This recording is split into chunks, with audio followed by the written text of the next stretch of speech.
Lihat makhluk ini.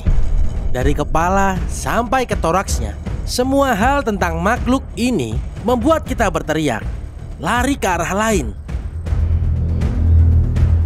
Ah! Oh, ini tersangkut. Oh, ini panas. Rasa sakit yang membakar.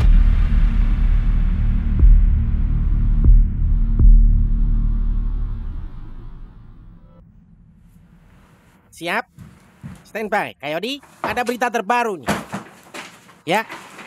Action. Tawon pembunuh? Ini berita baru. Selamat datang di Brave Wilderness News Network. Aku pembawa acara Coyote Peterson. Kalau kamu tidak pergi ke bulan selama 5 hari terakhir, aku yakin kamu juga telah melihat berita utama yang telah melanda negara ini. Tawon pembunuh. Dan invasinya di sini di Amerika.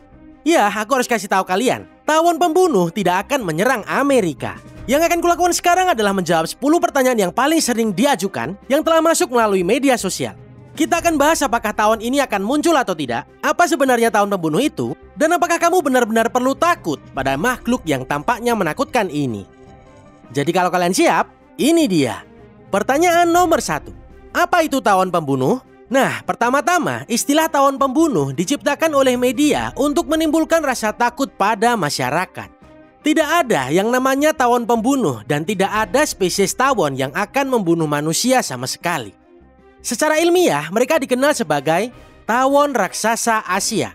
Kalian sudah melihatku tersengat oleh tawon raksasa Jepang pada tahun 2018. Dan itu adalah salah satu spesies tawon Asia terbesar di dunia. Mereka ada beberapa subspesies dan yang muncul di Pacific Northwest adalah sejenis tawon Asia. Tapi itu tidak berarti bahwa akan ada wabah serangga yang akan menguasai Amerika Serikat. Pertanyaan nomor 2. Seberapa besar mereka? Ya, karena namanya tawon raksasa, mereka lumayan besar. Faktanya, sebagian besar spesies terbesar berukuran panjang sekitar 2 inci dengan lebar sayap 3 inci. Dan di Jepang, mereka menyebut tawon raksasa Jepang ini sebagai burung pipit raksasa. Hal ini terjadi karena serangga itu sangat besar, menyerupai burung saat terbang di udara. Mereka juga sangat berisik sehingga hampir terdengar seperti helikopter Apache yang bersiap mendarat jika ada yang terbang melewati kamu. Jadi percayalah, kamu akan mendengarnya jauh sebelum kamu melihatnya datang. Pertanyaan nomor 3, bagaimana mereka sampai di sini? Pertama-tama, jangan gunakan istilah mereka. Sejauh ini kita baru menemukan satu individu yang ada di sini. Dan perlu diingat dia juga sudah mati, yang berarti dia tidak akan bereproduksi. Dan dia tidak tiba di sini sendirian. Tawon seperti itu tidak dapat terbang melintasi lautan dan berakhir di Amerika Serikat. Itu secara fisik mustahil. Hewan itu akan kelelahan, mati, dan jatuh ke laut jauh sebelum mencapai daratan. Kemungkinan besar dia sampai di sini melalui kapal kargo. Ini adalah cara paling umum spesies invasi berakhir di tanah kita. Mereka sembunyi di kapal. Begitu kapal berlabuh, dia sadar kalau dia berada di daratan. Lalu dia keluar dari kapal dan lihatlah, dia sekarang berada di lingkungan yang dapat kita temui di Amerika Serikat. Jadi kemungkinan besar begitulah cara tawon ini berakhir di Pacific Northwest. Pertanyaan nomor 4. Berapa banyak yang ada di sini? Jujur aja guys, aku tidak tahu. Apa lebih dari 1? Mungkin aja. Ahli entomologi sedang mengerjakan topik ini sekarang di Pacific Northwest untuk menentukan apakah sarang dan koloni telah terbentuk atau belum. Jika demikian halnya, begitu mereka menemukannya, sarang dan koloni tersebut akan dimusnahkan dan penyebaran tawon tidak akan meluas lebih jauh dari itu. Jadi, konsep mereka pindah dari Washington ke New York City dalam 18 bulan ke depan sama sekali tidak mungkin. Pertanyaan nomor 5. Seberapa sakit sengatan itu? Sengatan serangga paling menyakitkan kedua di dunia menurut Coyote Peterson, rasa sakitnya luar biasa. Rasanya seperti seseorang telah menusukkan besi panas membara ke lengan kamu dan tidak mengeluarkannya selama hampir 6 jam.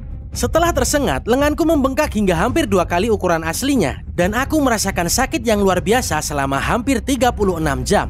Percayalah, kamu tidak ingin tersengat hewan ini. Dan jangan lupa, itu hanya sengatan paling menyakitkan kedua. Sengatan paling menyakitkan ditujukan kepada raja sejati, tawon algojo. Percaya deh, kamu juga gak mau disengat sama itu. Pertanyaan nomor 6. Seberapa kuat bisanya? Ya, itu cukup kuat. Dan ingat ini, serangga yang lebih besar akan menghasilkan racun yang lebih banyak. Artinya, seekor tawon sepanjang 2 inci akan menyuntikkan lebih banyak racun pada sengatannya daripada tawon biasa di halaman belakang rumah. Nah, racunnya memang punya sifat neurotoksik, yang artinya dia menyerang sistem saraf kamu. Tapi dia juga punya beberapa senyawa yang dapat merusak daging manusia. yang berarti dia dapat menyebabkan nekrosis. Jadi sengatannya sangat kuat. Hanya satu sengatan saja lebih dari yang ingin ditangani oleh satu manusia. Tapi beberapa sengatan, katakanlah 20-30, berpotensi membunuh manusia. Tapi kematian biasanya terjadi sebagai reaksi alergi sekunder. Jadi bukan sengatannya, melainkan alergi terhadap racun serangga tersebut. Pertanyaan nomor 7. Apa tawon raksasa akan menyengatku tanpa alasan? Tidak. Tawon-tawon ini tidak akan menyengat kecuali jika mereka diprovokasi. Maksudku diprovokasi adalah ketika kamu coba nangkap, coba bunuh, atau mencoba menyemprot salah satu makhluk ini dengan insektisida. Seperti semua tawon dan lebah, jika mereka merasa terancam, mereka akan menyerang. Kalau tawonnya cuma satu, dia mungkin akan cuek dan pergi.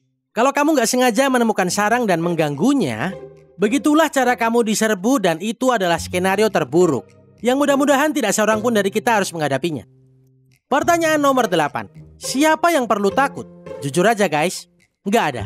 Tidak ada manusia yang perlu takut. Tapi peternak lebah tentu saja perlu waspada.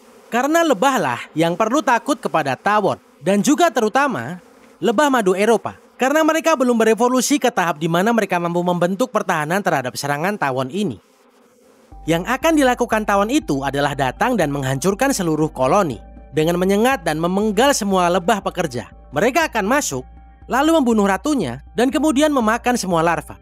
Nah, spesies lebah madu Asia sudah menemukan cara melalui evolusi untuk bertahan terhadap tawon raksasa. Itulah yang dikenal sebagai bola lebah. Mereka akan mengelilingi satu tawon, mengepakkan sayap mereka secepat mungkin, dan menaikkan suhu tubuh tawon itu ke titik di mana pada dasarnya mereka memasaknya. Namun lebah madu Eropa belum menemukan cara untuk melakukan ini. Yang artinya, kalau tawon raksasa benar-benar membuat sarang di Amerika Serikat, peternak lebah tentu saja harus berusaha melindungi koloni mereka dari tawon-tawon ini. Ancaman terbesar, tawon itu akan datang dan memusnahkan lebah madu kita. Pertanyaan nomor 9. Apa yang harus kulakukan kalau aku melihat salah satu tawon ini? Yang pasti jangan dideketin guys. Jangan sampai kamu memancing mereka mencoba menangkap atau membunuhnya. Kalau memungkinkan, dari jarak yang aman, ambil fotonya.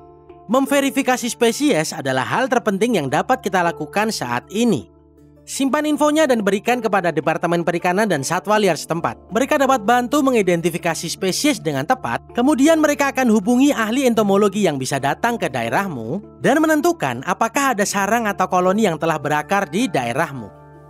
Pertanyaan nomor 10. Apakah hebohan ini nyata? Apakah tawon raksasa akan menyerang Amerika Serikat? Sejujurnya, aku bisa bilang kalau itu sangat tidak mungkin. Bahkan jika sebuah koloni telah terbentuk di Pacific Northwest, ahli entomologi akan melacaknya dan menghancurkannya jauh sebelum tawon menyebar dari Washington hingga ke New York. Aku sangat yakin mengatakan itu. Bahkan aku akan keluar dari masa pensiun dan disengat olehnya jika itu terjadi di Amerika Serikat. Benar, Coyote Peterson akan keluar dari masa pensiunnya. Segera kita viralkan, gak pakai lama. Tidak, bukan itu yang aku maksud. Aku gak keluar dari masa pensiunku. Lihat, beginilah keadaan menjadi tidak terkendali di media. Itu semua cuma cari sensasi. Yang ku maksud adalah bahwa peluang kamu untuk diserbu, apalagi disengat oleh tawon raksasa di musim panas ini, hampir tidak mungkin.